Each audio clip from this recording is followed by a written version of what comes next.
Hey, Dana here, and welcome to my garage. If you want to see me use the Maddox 11-piece disc brake pad and caliper service tool, stay tuned. Before you put these on, you're going to have to compress that piston, which means you have to turn it. So what I do is I temporarily put the anchor plate back on and go ahead and temporarily go ahead and put them in the sliders. Then what I do is I get me a clamp and I pull that slider so it's all the way fully engaged so it can't go nowhere, right? I go ahead and you're going to turn it clockwise. Get it in there as far as you can. It takes care of that. Clockwise, which is turning it back in. Well, we went shopping yesterday. And I said, the heck with it. I'm going to go ahead to Harbor Freight and I'm going to go ahead and buy me a kit.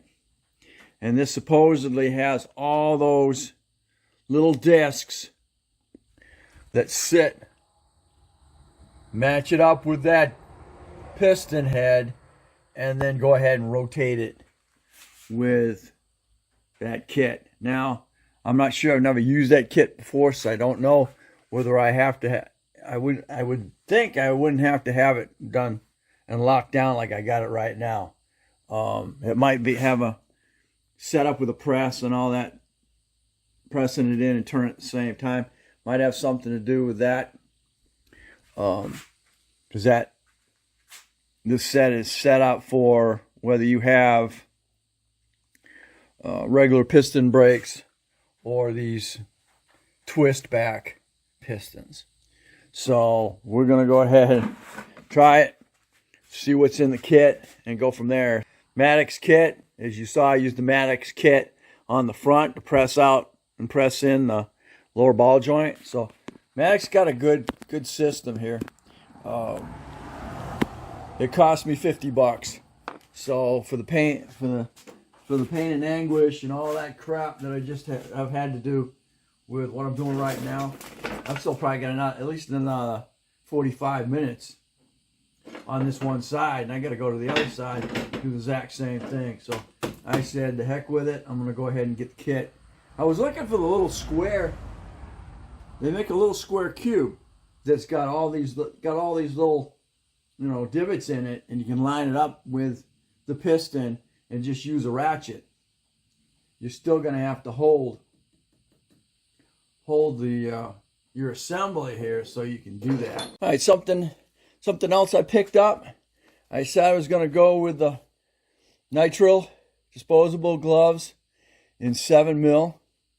I got small hands, and I had grab these, and these are made by Hardy. You can get the hand gloves. It's basically painter's gloves. And I got these in small, and I could barely get them on my hands. And within 10-15 minutes, they already start to deteriorate on my hands. So I'm done. I'm done using those. And it says of course, medium duty 5mm. So I moved up to the heavy duties 7mm. Industrial use. So I will try these, and these are in medium. They fit perfectly. They fit like a glove. So anyway, we'll see how long these last. Doing what I'm doing. I hate wearing gloves. I really do. But I don't know. I can't. I just don't know. I'm 62, and my whole life, doing all the mechanics and stuff, I never wore gloves. So my hands were always exposed to oils, all kinds of chemicals throughout my life. And 2 years ago, I had prostate cancer. So you can take a look at that evolution that I went through to have it removed. So I don't know. Maybe that had something to do with prostate cancer. I have no idea. So just something to think about. All right, let's see what's in this kit. doing this one time, using this kit, it paid for itself. Okay. You can't get brakes. You can't get brakes done for under $50. Breaks it down into numbers.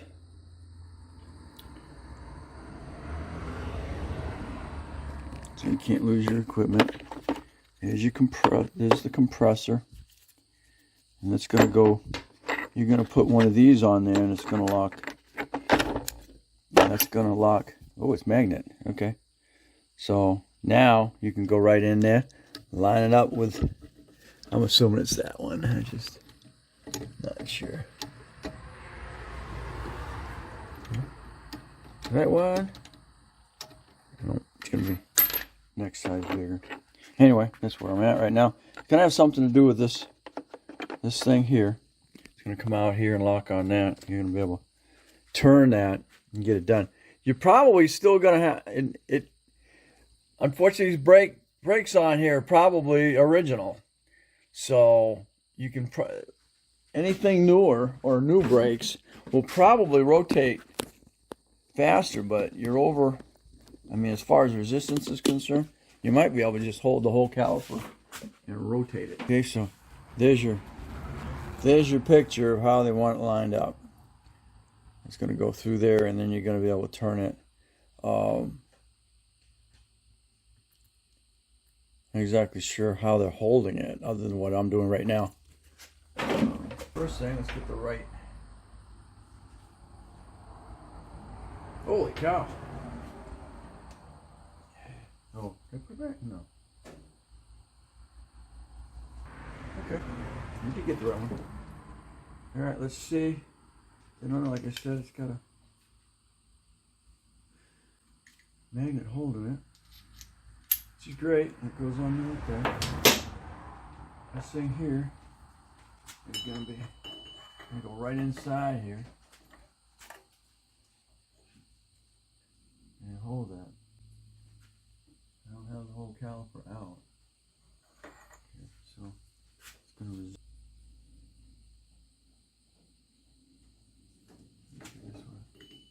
Yeah, first, I think it's got to go right over the handle like so.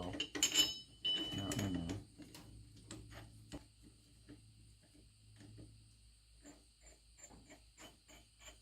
Okay. Turn that back. Back to tighten that up.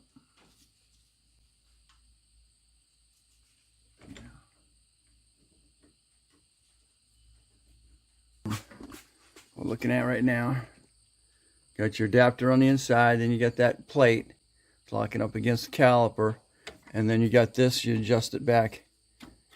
You're adjusting it back out, keeping the plate secured to that.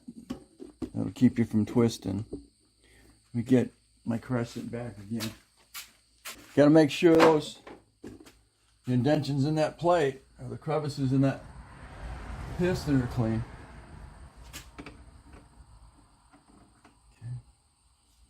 Okay.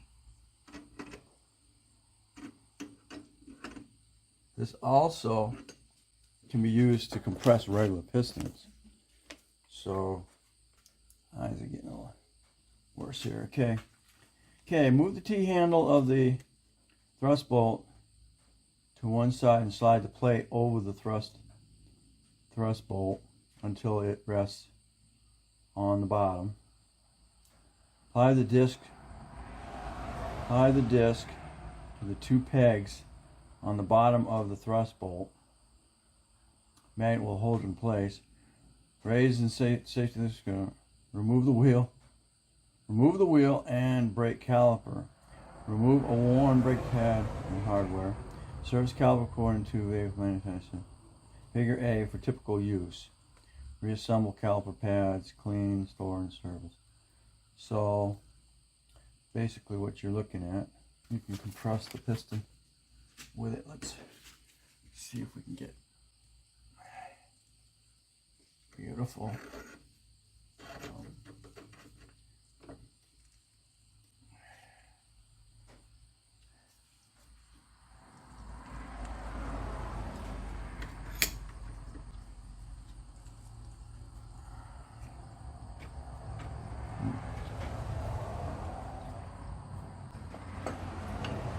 attention.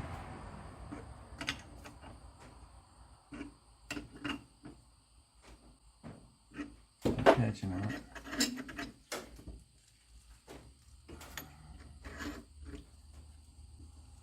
Man, this makes it a heck of a lot easier than using that crazy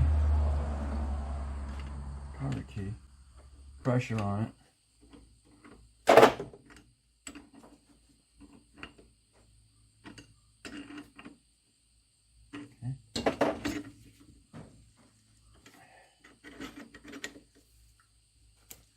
She's going in. Beautiful. I just probably recommend doing it just like I'm doing it right now. Lock the pin. Probably don't even have to worry about using this. Let me get this off right here. Really just to keep the slider from sliding.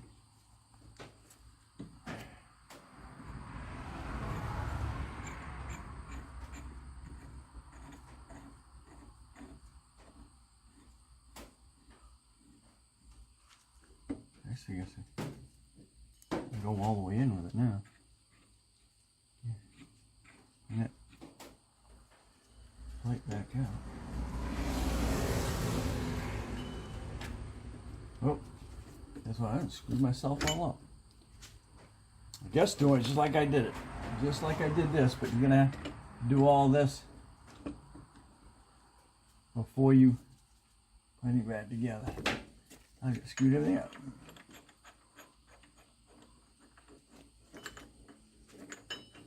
You may be all the way in. Yeah, it's all the way in. Yep. Trying to get it out.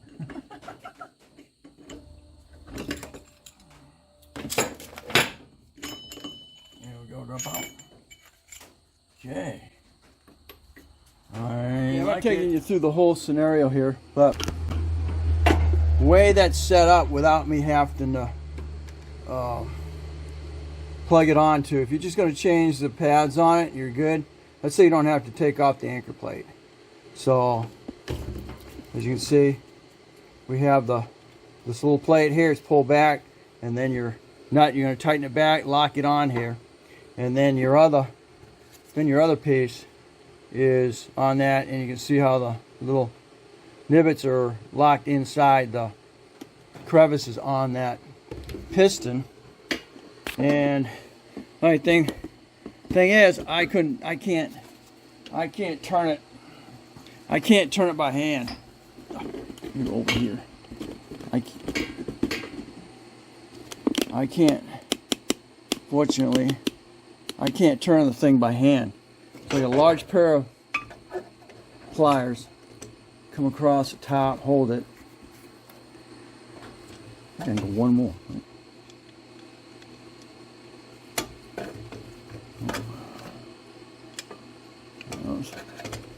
Whatever works. Okay. Now I'm using the bottom here of the crescent wrench, and then I'm turning it. It is turning. A little bit of time. Keep that locked.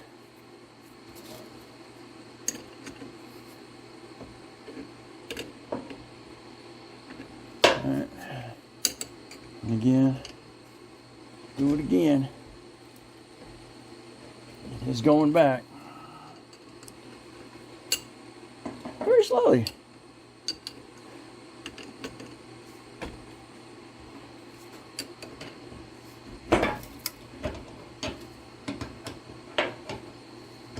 Matter of holding it.